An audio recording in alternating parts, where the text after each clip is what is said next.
আসসালামু আলাইকুম, সবাই কেমন আছেন? আশা করি সবাই ভালো আছেন। আলহামদুলিল্লাহ আমরাও সবাই ভালো আছি।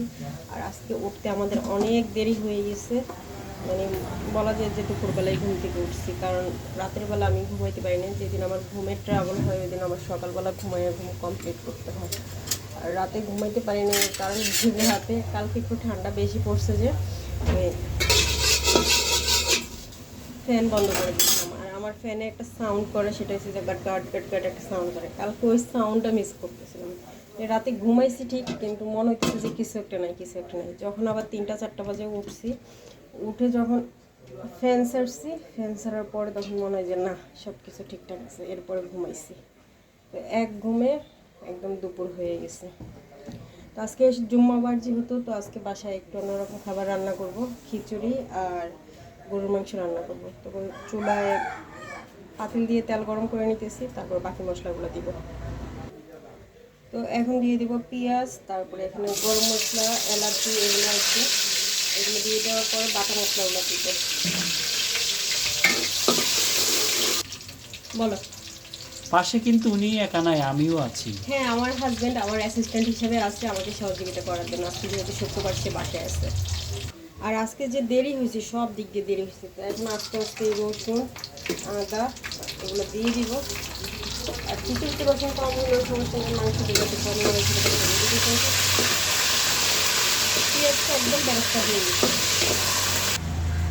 এখানে মশলা আমি সব দিয়ে দিচ্ছি, এটা কষতে থাক। আর ফাঁকের উপরে আরও একটু আদা, যেটা আমি ডিপ ফ্রিজে রাখছিলাম, ওটা চুলার পাশে রেখে দিই যাতে নরম হয়, মাংসতে দিতে সুবিধা হয়। কারণ যতটুকু আদা পেস্ট ছিল এই আগের বাটিতে, ওটা খিচুড়িতে দিয়ে দিচ্ছি। আমি আবার ক্যামেরার স্ট্যান্ডার একটু উঁচাতে নিয়ে গেলাম। এখানে চাল আর ডাল মিলে 1 কেজি পরিমাণের মতো আছে। মশলা কষানো হয়ে গেছে, সবগুলো দিয়ে দিলাম। একটা দিয়ে একটু ভালোভাবে কষায়, তারপরে পানি দিব।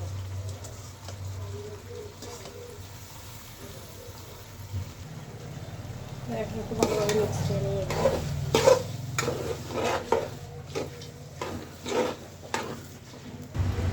চাউল কষানো হয়ে গেছে। এখন দিয়ে দিব পরিমাণ মতো পানি। পানি আজকে মাইপা দিতেছি না, আন্দাজ মতো দিব। আর পাশের চুলায় আমি গরম পানি করে রাখছি, তো আপনাদেরকে দেখাই দিই। পানি আমি আন্দাজ মতো দিচ্ছি, ঠিক আছে, কিন্তু এই যে চটা দেখতেছে না, চটা আর চাউলের যেই মিশ্রণটা, ওইটা দিকে দেড় কর আন্দাজ পানি উপরে উঠলে মনে করবেন যে এটা বইটা হয়ে গেছে। পানি আর লাগবে না আশা করি। আর এখন দিয়ে দিলাম ঢাকনা। আর বাকি কাজগুলো এখন সেরে নেব। বাকি কাজ বলতে দেখি বেগুন ভাজতেও পারি, আবার নাও পারি, সেটা ডিপেন্ড অন মাই মাইন্ড। আর গরুর মাংসের জন্য যা যা লাগে ওগুলো সব প্রিপারেশন নিয়ে আসতেছি। চুলার জাল ধিম করে দিয়েছিলাম, কিন্তু আমার খিচুড়ির ঘ্রাণ বাইরে হয়ে গেছে, তো চলে আসলাম। ওইদিকে আমার সব কিছু রেডি হয়ে গেছে রান্না করার জন্য, যা যা লাগবে। খিচুড়ির অবস্থাটা একটু দেখতেছি না, যেটা হয়েছে নাকি।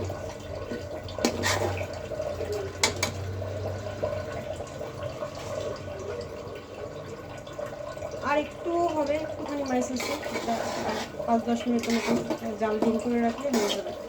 আমি একটু উপরেগুলো নিচে করে দিতেছি, নিচেগুলো উপরে করে দিতেছি। আর আজকে যে মেঘলা মেঘলা একটা আবহাওয়া না, বাইরে কুয়াশা, এই আবহাওয়াতে খিচুড়িটা অনেক মজা হবে। আবার ঢাকনা দিয়ে দিলাম। খিচুড়ি আমি পাশের চুলে দিয়ে দিছি দমে, আর এই চুলায় বেগুন ভাজে নেব। বেগুন ভাজার আগে আমি একটা কাজ করে নিয়েছি। গতকালকে যে রোল ভাজছিলাম, রোল ভাজার পরে যে তেলটা হয়েছিল ওটা সাফ করে নিয়েছি, ওটার ভিতরে অনেক গুঁড়ি রয়ে গেছিলো। ওটা চাটনি দিয়ে সাইকে ওই কড়াইতেই আবার বেগুনগুলো ভেজে নেব। খিচুড়ির সাথে কিন্তু বেগুন ভাজাটা জমে দিই, সবগুলো আসবে। আর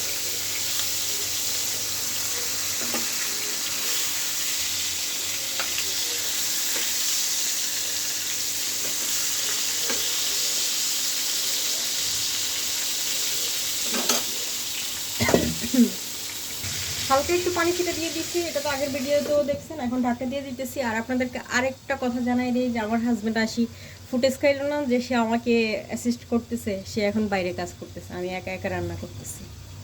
দেখেন লাগে। এই যে এই পাশে খিচুড়ি হয়ে গেছে, আমার একটা সোচা আসছে, সোচা বলতেছে আমাকে একটু দেন, আমি একটু টেস্ট করে দেখি। তো ওরা আবার এখান থেকে একটু দিতেছি টেস্ট করার জন্য। হয়েছে? Enough enough. হয়েছে?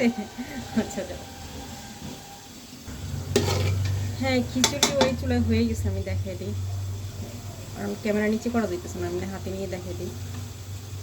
হ্যাঁ হয়ে গেছে, যতটুকু শক্ত আছে এতটুকু শক্ত চলবে, কারণ এটা মাংস দিয়ে খাবে তো, লেসকা খিচুড়ি হলে আবার ভালো লাগবে না। খিচুড়ি আমি নামাই ফেলছি, তো পাশের চুলায় আমি বেগুন ভাজা দিয়ে দিয়েছি, আর এই চুলায় আমি মাংসটা বসিয়ে দিতেছি। আর কালকে রোলের যে তেলগুলো ছিল ওই তেলগুলোই আমি ইউজ করতেছি। এগুলো দিব না, এগুলো নিচে গাছ জমছে, এগুলো কিছু ছোটে। সবাই দিয়ে দিলাম তেজপাতা, তারপরে গরম মশলাগুলো বসে রেখে দিতেছি হালকা সরিষা,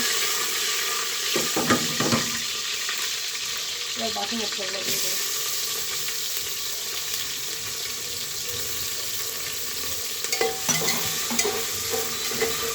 দিয়ে এটা একটু মজায় নিব, মজায় নেওয়ার পরে তারপরে গুঁড়ো মশলাগুলো দিয়ে দিব।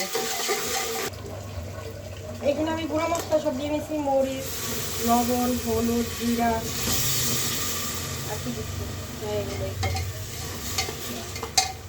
আর একটু পানি দিয়ে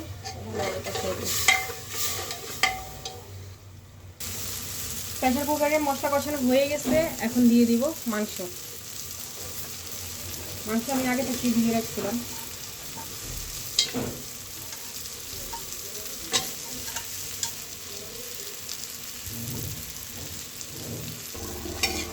মাংসগুলো একটু ভালোভাবে মশলার সাথে নেড়ে চেড়ে দিতেছি, যাতে কষাতে সুবিধা হয় আর পানি আর মশলা সবগুলো মিক্স হয়ে যায় সমান করে।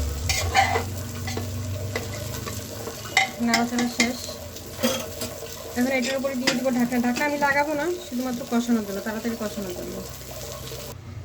আর এই যে দেখুন খুব সুন্দর বেগুন ভাজি, একদম সবগুলো পারফেক্টভাবে হয়ে গেছে। মাংস অনেকটা কষানো হয়ে গেছে, কারণ মাংসের হাড্ডি থেকে মাংসটা একটু বটে বটে কম হয়ে গেছে। আর এখন দিয়ে দিব আলু। আলু আমি আগেই সুন্দর করে সুন্দর কেটে পানিতে ভিজিয়ে রাখছিলাম। এইগুলো দিয়ে আর অল্প কিছুক্ষণ কষাবো, তারপরে দেবো ঝোলের পানি, তারপরে আমি রিল্যাক্স।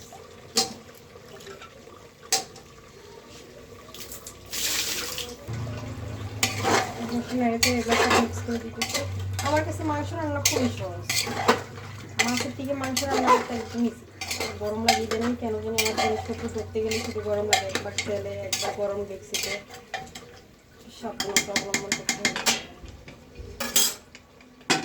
এটা ঢাইকে দিলাম, এটা কষানো হোক, তারপরে ঝোলের পানি দিব। মাংস কষানো হয়ে গেছে, এখন দিয়ে দিব ঝোলের পানি। পাশের চুলায় আমি পানি আর একটু গরম দিয়ে দিয়েছিলাম মাংসের জন্য, এটাকেই আমি ঝোলের পানি দেওয়া শেষ, নাড়াচাড়াও শেষ। লাগাই দিব আর অপেক্ষা করবো 25 মিনিট। ফিরে আসছি 25 মিনিট পরে। এই দেখুন মাংস আলু সব একদম ঝোলের পরিমাণ মানে ঝোল আর একটু লাগতো, পরে দেওয়া যাবে। তো মাংস রান্না আমার শেষ হয়ে গেছে। আজকের ভিডিও এতটুকুই। সবাই ভালো থাকবেন, সুস্থ থাকবেন, আর আমার জন্য বেশি বেশি দোয়া করবেন। দেখা যায় না, এখন দেখা যাচ্ছে। এই যে টাটা, বাই বাই।